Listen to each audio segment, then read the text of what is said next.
Hadis yang ke-35. Anak-anak itu juga kena diingatkan dengan cara seperti ini. Memerhati mereka punya perkataan, perbuatan supaya tidak tergelincir kepada yang lebih jauh. 6. Hadis yang ke-35. An Abdullah bin Amr bin Al-As qala Rasulullah sallallahu alaihi wasallam muru awladakum bis salati thumma qala wa farriqu bainahum fil madaji'. Saya ingat ini sudah bahas pada bab yang sebelumnya pernah dibahas. Cuma ditekankan di sini adalah wa farriqu bainahum fil madaji', yakni bila sudah sampai usia 10 tahun dipisahkan antara tempat katil atau pembaringan mereka. Yakni untuk tidak tidur bersama dalam satu tilam, mengelak daripada hal-hal yang boleh membawa kepada perbuatan yang menyalahi adab ataupun pada akhirnya menyalahi kepada syariah. Ini pun juga bahagian daripada saddud dzari'ah, yakni mengelak daripada perkara buruk terjadi. Mengelak daripada itu. Kalau api masih kecil mudah dipadamkan. Kalau sudah besar nanti susah. Boleh sudah terbakar dulu baru nak kasih padam, masih faedah sudah. Tapi masih kecil dididik. Nah, marah ada orang bawa kepada Al-Habib Abdul Qadir bin Ahmad As-Saggaf, bawa anak kecil perempuan. Orang Arab ini suka pakai gaun-gaun yang macam kalau budak-budak lah, yang gaun yang lebar itu kan macam gaun pengantin itu kan, berhias dan masih kecil. Kemudian anak itu dibawa kepada Abdul Qadir untuk didoakan. Kemudian anak itu maklum masih kecil, lompat sana lompat sini, duduk tak betul apa semua. Kata Abdul Qadir mengatakan, pakaikan kepada anak kamu ini sirwal, walaupun pakai gaun, biarlah di dalam pakai sirwal. Kata bapaknya mengatakan, ya Habib adalah saghir, katanya, Habib masih kecil lagi dia, Habib katanya. Katanya Habibul Qadir, masa kecil tuh kena pakaikan, sudah besar akan terbiasa. Kalau nak tunggu besar kamu tak akan mampu, suruh dia untuk ikut apa yang kamu cakap. Daripada kecil itu dididik. Anak kecil sebagaimana sebelumnya nih Habib Kazim pun ada bahas, anak kecil ini akan terima apa saja yang kita bagi kepada dia. Masih kecil dia tak ada perlawanan, tak ada pemberontakan. Sebab tabiatnya dia boleh terima apa saja. Faham tom? Nah, dibiasakan anak-anak ini disesuaikan dengan jantinanya. Kalau anak itu perempuan, kalau nak bermain biarlah permainan yang cocok dengan perempuan. Kalau nak beli sesuatu yang ada warna, biarlah warna yang cocok dengan perempuan. Kalau nak buat macam satu gurauan yang cocok dengan perempuan. Laki-laki pun sama juga. Nak beli pakaian, biar pakaian yang cocok warnanya dengan laki-laki. Gambarnya pun kalau ada gambar yang cocok dengan laki-laki. Jangan yang perempuan dipakai pakaian yang ada gambar laki-laki, yang laki-laki pakaiannya ada gambar perempuan. Laki-laki jauhkan itu hadits sibyan. Jangan sampai anak laki-laki warnanya itu yang pakaiannya yang identik dengan perempuan. Biasanya warna pink misalnya, ya kan? Elakkan daripada supaya anak terbiasa dengan jiwa rujulah. Itu kemarin dibahaskan sama Rasulullah kan itu Al-Hasan naik pada Rasulullah sallallahu alaihi wasallam. Kalau wali'mal farisani huma, sebaik-baik penunggang kuda adalah dia. Yani digambarkan itu untuk bermain, tapi pada masa yang sama digambarkan itu naik kuda. Supaya orang naik kuda itu jihad, naik kuda itu sifat rujulah. Faham tu? Wahada bahagian daripada mendidik anak-anak sesuai dengan jantinanya.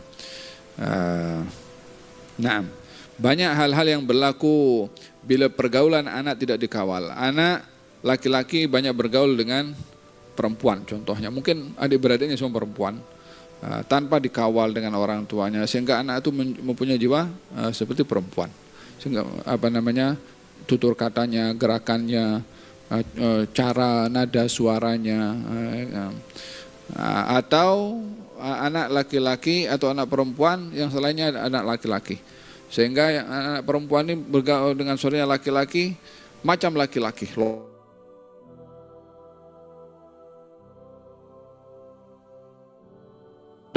Lah kalau terlambat nak buat macam mana dah jadi macam tu.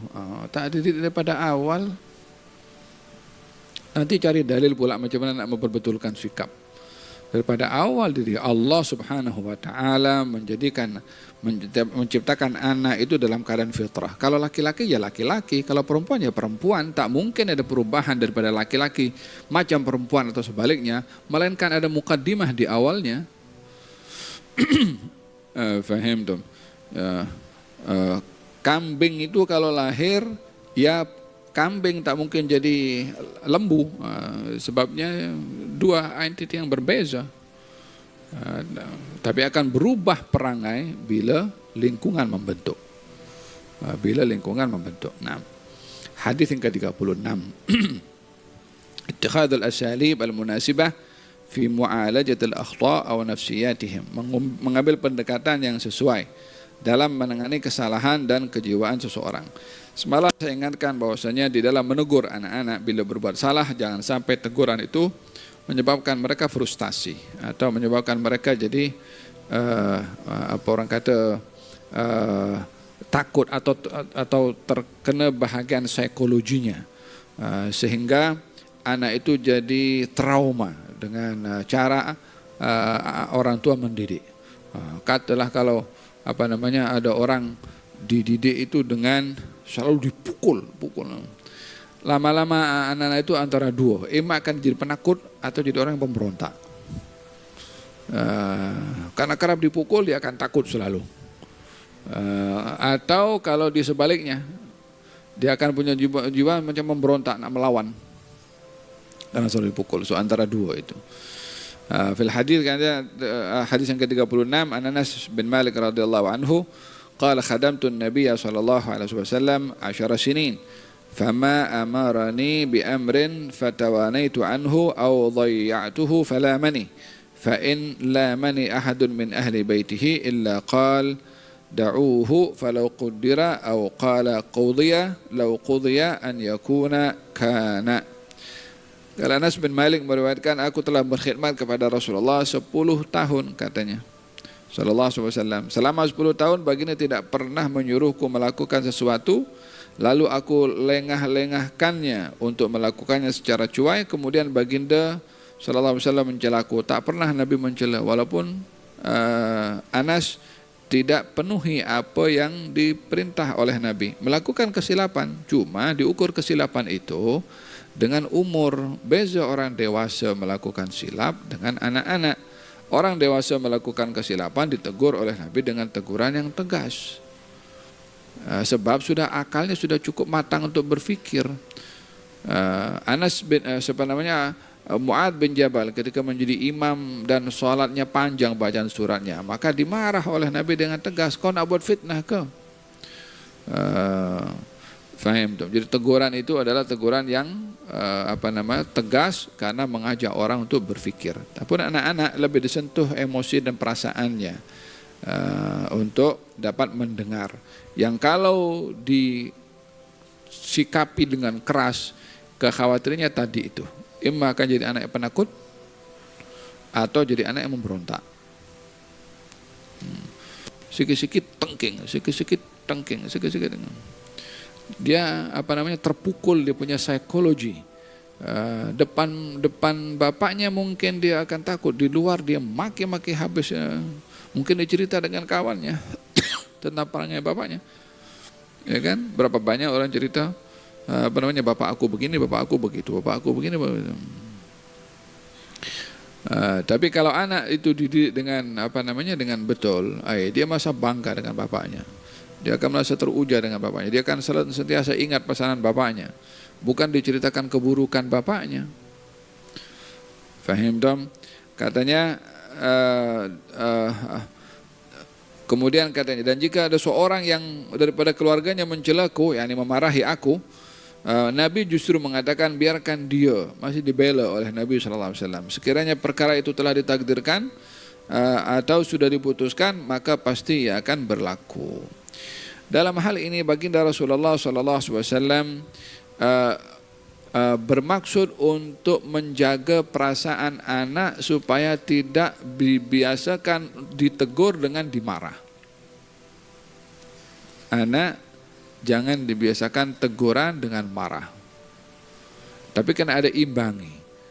Kalau ada marah, mesti lebih banyak menegurnya dengan lembutnya berbandingkan dengan marahnya. Yang saya katakan tadi kekhawatiran dua hal ya. Satu, anak itu akan jadi penakut atau dia akan menjadi anak yang pemberontak. Walaupun perbuatan-perbuatan dilakukan oleh anak itu serius. Teguran itu pun kalau akan keras, jangan sampai kekerasan itu tidak sampai diimbangi dengan kelembutan. Maka nalinu fi syai'in illa zanah wa makana al-hiddatu fi syai'in illa syanah. Tidaklah digunakan kelembutan terhadap sesuatu kecuali kelembutan itu akan menguasai, akan memenangi, dan tidak digunakan kekasaran ke atas sesuatu kecuali akan memburukkan keadaan. Biasakan orang tua kawal marah kepada anak untuk menegur dengan marah tapi yang lembut, bukan marah dengan yang keras. Ingat, lemahnya anak itu bukan hanya pada tubuh badannya masih kecil, perasaan dan psikologinya pun lemah. Jadi kalau teguran itu terlalu, maka dia akan mengenai kepada psikologi anak itu. Dan yang paling khawatir adalah bila itu menjadi sudah sesuatu yang sudah menjadi trauma kepada anak itu. Dia akan bertindak di luar atau dia akan didik anaknya macam mana dia didik orang tuanya.